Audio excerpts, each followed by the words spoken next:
साथियों नमस्कार, स्वागत है एक बार फिर से आपका द इंग्लिश लैबोरेटरी पर। और 40वां टॉपिक अपना ओनोमेटोपिया आज अपने करने जा रहे हैं। और अब जो है अपना लगभग 4 टॉपिक इसके बाद और बाकी हैं और अपना सेकंड ग्रेड इंग्लिश लिटरेचर का जो पार्ट है ख़त्म होने वाला है।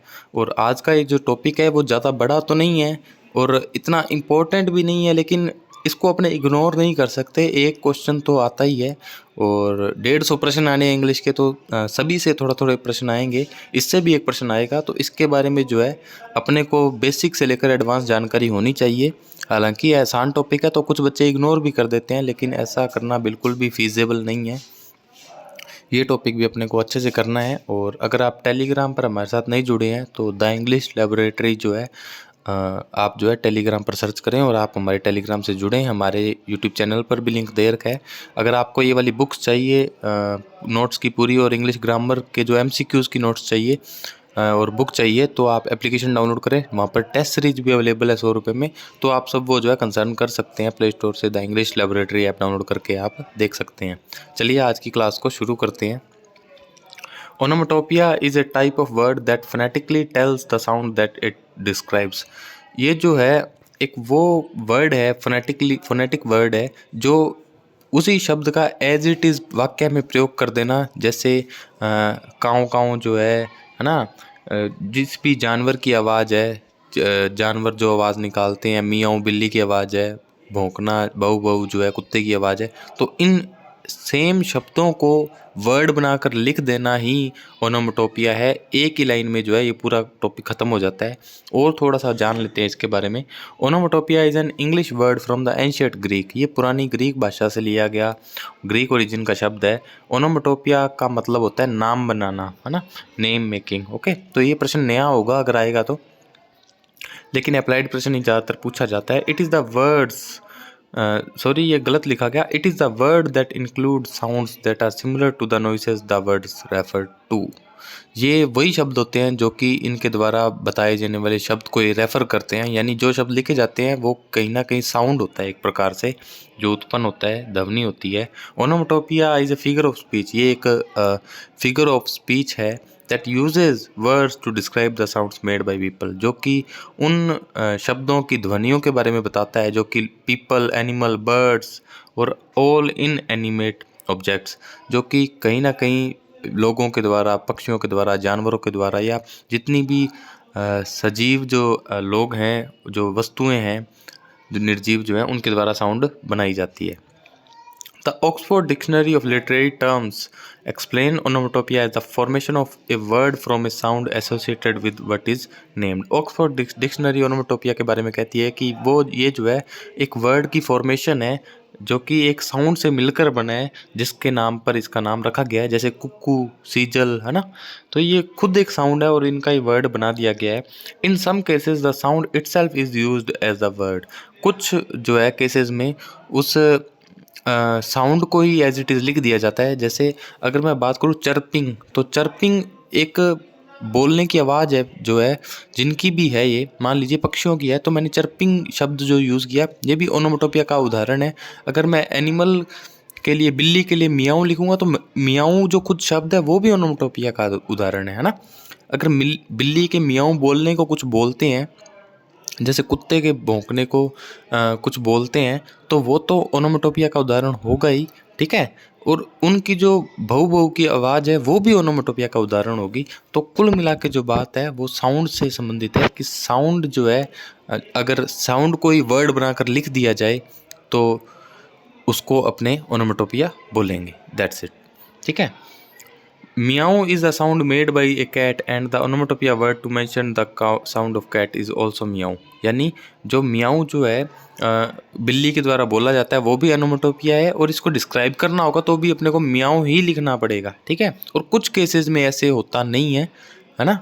मैंने आपको एक चर्पिंग का उदाहरण बताया, तो ऐसे बहुत से जो है उदाहरण आपको मैं नीचे लेकर आया हूँ आपके लिए। एग्जाम्पल्स ऑफ ओनोमेटोपिया, ओनोमेटोपिया के एग्जाम्पल्स लेकर आया हूँ ढेर सारे आपके लिए।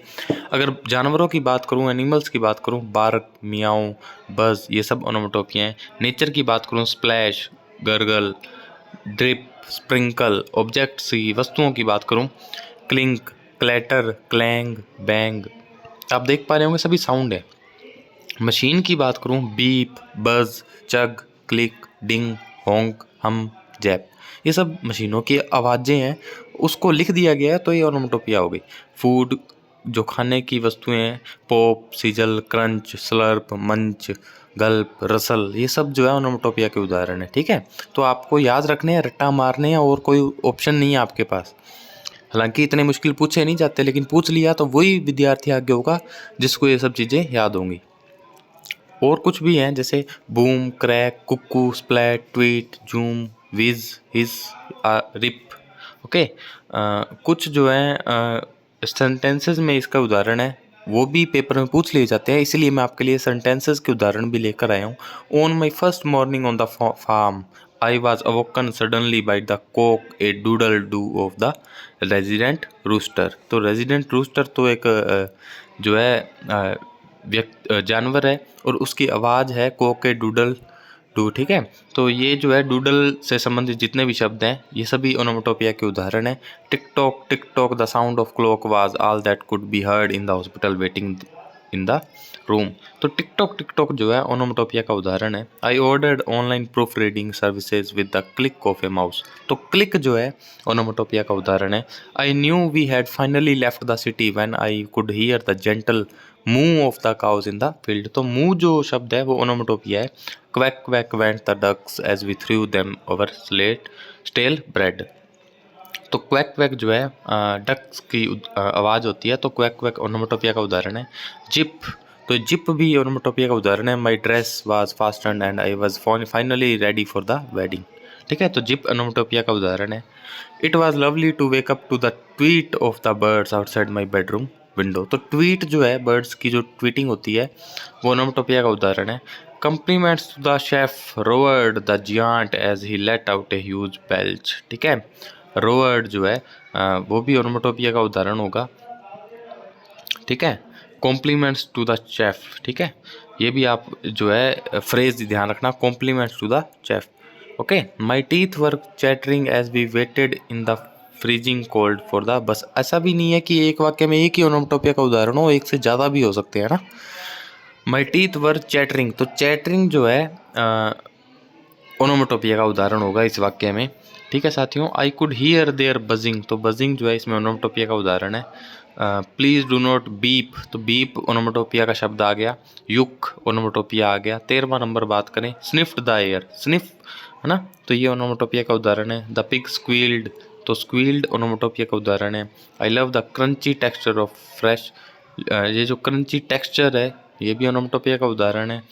I could not sleep all I could here was the trip drip drip, ये ओनोमेटोपिया का उदाहरण है। बा बा है ना, ये शीप की जो आवाज़ है बाबा, ये भी ओनोमेटोपिया का उदाहरण है। I snapped my fingers in the time to beat of the music, तो बीट ओनोमेटोपिया का उदाहरण है। ठीक है, और ये स्नैप शब्द को भी आप देख लेना, आई स्नैप्ड माई फिंगर्स, तो इसमें स्नैप्ड है या नहीं है ये आपको चेक करना है, ये आपको होमवर्क दे रहा हूँ मैं, पहली बार आपको होमवर्क दे रहा हूँ। I didn't see the warning sign and bumped, तो बम्प्ड जो है ओनोमेटोपिया का उदाहरण होगा। My head on the low door frame. ठीक है, द लाउड बूम, तो बूम जो है, boom of the fireworks scared the dog, boom onomatopoeia का उदाहरण है। छोटा सा टॉपिक था और 5-10 मिनटों में ये जो है टॉपिक पूरा हुआ, लेकिन हल्के में किसी टॉपिक को मत लेना, यही मैं हमेशा सजेशन देता आया हूँ। अच्छे से टॉपिक पढ़िए, ज़्यादा से ज़्यादा क्वेश्चंस लगाइए। आप पढ़ रहे हैं वो सही पढ़ रहे हैं या नहीं, सही दिशा में पढ़ रहे हैं या नहीं, ये सिर्फ क्वेश्चन आपके सही हो रहे हैं या नहीं हो रहे, यही बात जो है साबित कर सकते हैं। कोई भी टीचर साबित नहीं कर सकता, कोई भी सिलेक्टेड कैंडिडेट साबित नहीं कर सकता।